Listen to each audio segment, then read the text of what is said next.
एक वन के पास में एक नदी बह रही थी और उसी नदी के किनारे एक शेर सुख से आराम कर रहा था, सो रहा था। तभी एक बंदर आकर उस शेर की पूंछ को पकड़कर घुमा देता है। क्रोधित सिंह उसको मारना चाहता है, परंतु बंदर तो छलांग लगाकर वृक्ष पर चढ़ जाता है। तभी दूसरे वृक्ष से दूसरा बंदर आकर सिंह के कान को खींचकर पुनः वृक्ष पर चढ़ जाता है। इसी प्रकार से बंदर बार बार उस शेर को तंग कर रहे थे, परंतु शेर क्रोधित होकर के इधर उधर भागता है और दहाड़ता है, लेकिन कुछ भी करने में समर्थ नहीं होता। बंदर हंस रहे थे बार बार देख करके। वृक्ष पर अनेक पक्षी भी बैठे थे और शेर की इस दशा को देख करके हंस रहे थे और चिल्ला रहे थे। तभी शेर क्रोधपूर्वक दहाड़ते हुए, अरे मूर्खों, मैं जंगल का राजा हूँ, क्या तुम्हें मेरे से डर नहीं लगता? किस लिए तुम सब लोग मिलकर मुझे परेशान कर रहे हो? एक बंदर कहता है, क्योंकि तुम वन राजा होने के सर्वथा अयोग्य हो। राजा तो रक्षक होता है, लेकिन तुम तो भक्षक हो और भी स्वयं की रक्षा करने में भी समर्थ नहीं हो। तो फिर तुम कैसे राजा हुआ? तुम कैसे सबकी रक्षा करोगे? तब दूसरा बंदर कहता है, क्या तुमने पंचतंत्र की कहावत नहीं सुनी? जो पीड़ित विशेष रूप से डरे हुए जंतुओं की दूसरों से रक्षा नहीं करता, वह जीवन का अंत करने वाले यमराज के समान है। इसमें कोई भी संशय नहीं है। तभी कौवा उन सबकी बातें सुन करके कहता है, हाँ, सत्य कहा तुमने। वास्तव में वनराज बनने के योग्य तो मैं ही हूँ। तब कोयल हंसते हुए कहती है, तुम राजा बनने के योग्य हो? कैसे हो? जहाँ तहाँ कांव कांव इस प्रकार की कर्ण कटु ध्वनि के द्वारा वातावरण को दूषित करते हो। न तो तुम रूप में हो, न तुम्हारी ध्वनि है, न तुम्हारा रंग है। तुम्हारा रंग भी काला है। शुद्ध अशुद्ध वस्तुओं का भक्षण करने वाले तुमको हम वनराज कैसे मान सकते हैं? तब कौवा कहता है, अरे अरे, क्या बोल रही है? यदि मैं काला हूँ तो तुम कौन सी गोरी हो? और भी भूल गई कि मेरी सत्य प्रियता तो लोगों के लिए उदाहरण है। कैसे झूठ बोलोगे तो कौवा काट लेगा। इस प्रकार से हमारा परिश्रम और हमारी एकता जगत प्रसिद्ध है। और भी कोई की तरह चेष्टा रखने वाला विद्यार्थी ही आदर्श छात्र माना जाता है। तब कोयल कहती है, अरे बस बस, अधिक प्रशंसा मत कर अपनी। क्या तुम्हें याद नहीं कि कौवा काला होता है और कोयल भी काली होती है? फिर भी कोयल और कौवे में क्या अंतर है? ये तो वसंत का समय आने पर ही पता चलता है कि कौवा कौवा ही होता है और कोयल कोयल ही होती है। तब कौवा गुस्से से बोलता है, अरे तो दूसरे के द्वारा पालित कोयल, यदि मैं तुम्हारी संतान का पालन न करूं तो कहाँ होगी कोयलें? इसलिए मैं ही करुणापरायण पक्षी सम्राट कौवा हूँ।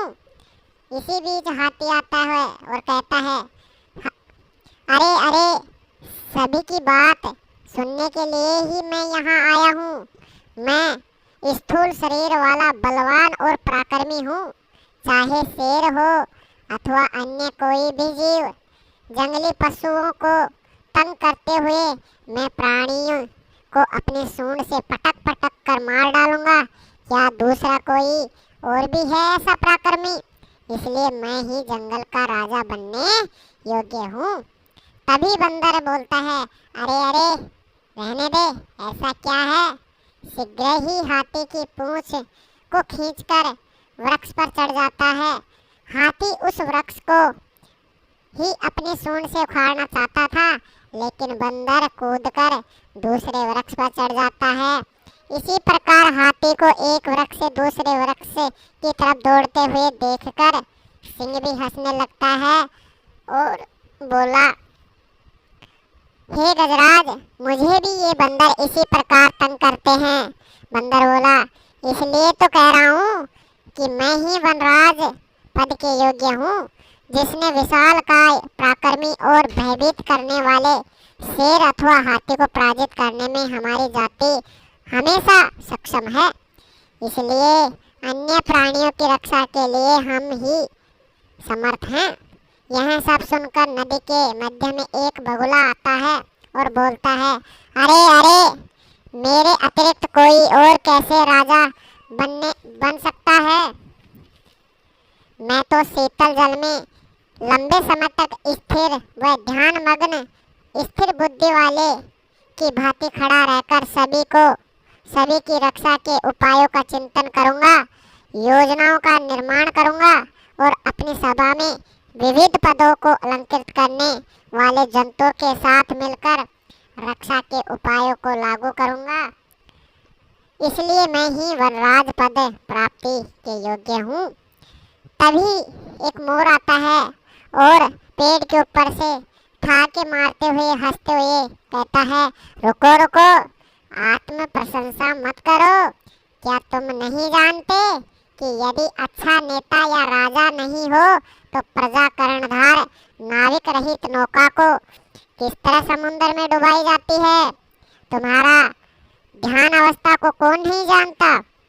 स्थित प्रज्ञ की तरह स्थिर होकर छल पूर्वक बेचारी मछलियों को पकड़कर क्रूरता पूर्वक खा जाते हो। धिक्कार है तुम पर। तुम्हारे कारण वो संपूर्ण पक्षी कुल ही शर्मसार हो गया। क्या तुम नहीं जानते? इस प्रकार बंदर गर्वपूर्वक इसलिए ही तो कह रहा हूँ कि मैं ही वनराज पद के योग्य हूँ। शीघ्र ही मेरे राज्याभिषेक के लिए सभी वन्य प्राणी तत्पर हो जाए। तभी मोर कहता है, अरे बंदर, चुप हो जा। तुम वनराज पद के योग्य कैसे हो? देखो, मेरे सिर पर विधाता ने राज मुकुट के समान शिखा को स्थापित करके मुझे ही वनराज बना दिया। इसलिए वन में निवास के लिए तैयार हो जाओ, क्योंकि जब कैसे कोई भी विधाता के निर्णय को बदलता है तब कौवा बोलता है, अरे सर्प को खाने वाले, नाचने के अतिरिक्त तुम्हारे और क्या विशेषता है जो हम सब पर तुम वनराज के योग्य मान ले? मोर कहता है, क्योंकि मेरा नृत्य तो प्रकृति की आराधना है। देखो देखो, मेरे पंखों का सौंदर्य, पंखों को फैलाकर नृत्य की मुद्रा में स्थित होते ही तीनों लोकों में मेरे समान कोई सुंदर नहीं है। वन्य प्राणियों के ऊपर आक्रमण करने वाले को तो मैं अपनी सुंदरता और नृत्य से आकर्षित करके वन से बाहर कर दूंगा। इसलिए मैं ही वनराज पद के योग्य हूँ। तभी बाघ और चीता आता है और कहता है, अरे क्या वनराज पद के लिए सुपात्र का चयन कर रहे हो? इसके लिए तो हम दोनों ही योग्य हैं। सर्वसम्मति से जिस किसी का भी चयन कर लो। तभी शेर कहता है, अरे चुप हो जाओ, तुम दोनों भी मेरे ही समान भक्षक हो, रक्षक नहीं। ये वन के प्राणी भक्षक को रक्षक पद के योग्य नहीं मानने के लिए विचार विमर्श कर रहे हैं। तभी बगुला कहता है, सिंह महोदय ने सर्वथा उचित ही कहा है। वास्तव में शेर ने लंबे समय तक शासन किया, लेकिन अब तो कोई पक्षी ही राजा बनेगा, यह निश्चित ही है। इसमें लेस मात्र ही संदेह की गुंजाइश नहीं है। तभी सभी पक्षी ऊंचे स्वर में हाँ हाँ, कोई पक्षी ही जंगल का राजा बनेगा।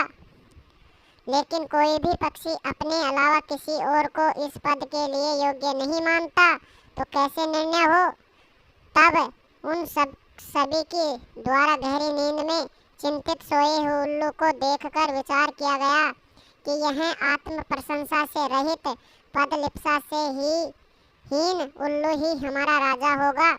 तब राज्याभिषेक संबंधी सभी सामग्रियां लाओ, ऐसे को आदेश देते हैं। सभी पक्षी तैयारी के लिए जाना चाहते हैं। तब अनायास ही कौवा हठास पूर्वक आवाज से, यह तो सर्वथा अयोग्य है। मोर, हंस, कोयल, चकवा, तोता, सारस आदि विद्यमान प्रधान पक्षियों में इस भयंकर मुख वाले दिवांद उल्लू के अभिषेक के लिए सभी तैयार हो। सारे दिन नींद में डूबा हुआ यह उल्लू कैसे हम सबकी रक्षा करेगा?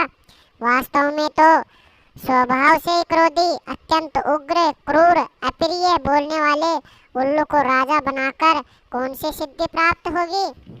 तभी ही प्रकृति माता आती है और स्नेहपूर्वक कहती है, हे प्राणियों, तुम सब मेरी संतान हो, क्यों आपस में झगड़ रही हो? वास्तव में सभी वन्य प्राणी एक दूसरे पर आश्रित हैं। हमेशा याद रखो, देता है, स्वीकार करता है, गुप्त बात बताता है, पूछता है, खाता है और खिलाता है। ये 6 प्रीति के लक्षण हैं। सभी प्राणी एक साथ एक स्वर में, माता आप सर्वथा उचित ही कह रही हो, परंतु हम सब आप जानते आपका क्या परिचय है? प्रकृति माता कहती है, मैं प्रकृति हूँ, आप सभी की माता। तुम सब ही मेरे लिए प्रिय है। यथा समय तुम सभी मेरे लिए महत्वपूर्ण हो, इसलिए झगड़ा करके समय को व्यर्थ मत गवाओ, अपितु मिलकर के प्रसन्न हो जाओ और जीवन को रसमय बनाओ। जैसा कि कहा गया है, प्रजा में ही सुख होता है और प्रजा में ही हित होता है। राजा का अपना कोई हित नहीं होता, अपितु प्रजा का प्रिय होना ही वास्तविक हित होता है। और भी यथा जलधारा में संचरण करने वाली रोहित रोहू नाम की मछली गरव को नहीं प्राप्त होती, लेकिन अंगूठे के बराबर जल में छोटी मछली फुरफुर करती है। इसलिए आप सभी की छोटी छोटी मछलियों की तरह एक एक गुण की चर्चा को छोड़कर मिलकर के प्रकृति की सौंदर्य के लिए और वनों की रक्षा का प्रयत्न करो। सभी प्रकृति की माता को प्रणाम कर और मिलकर दृढ़ संकल्प के साथ गाते हैं। आपस में विवाद करने से प्राणियों की हानि होती है, एक दूसरे के सहयोग से उनको लाभ की प्राप्ति होती है। इसलिए सभी आपस में मिलजुल कर रहे और प्रकृति की शोभा बढ़ाएं।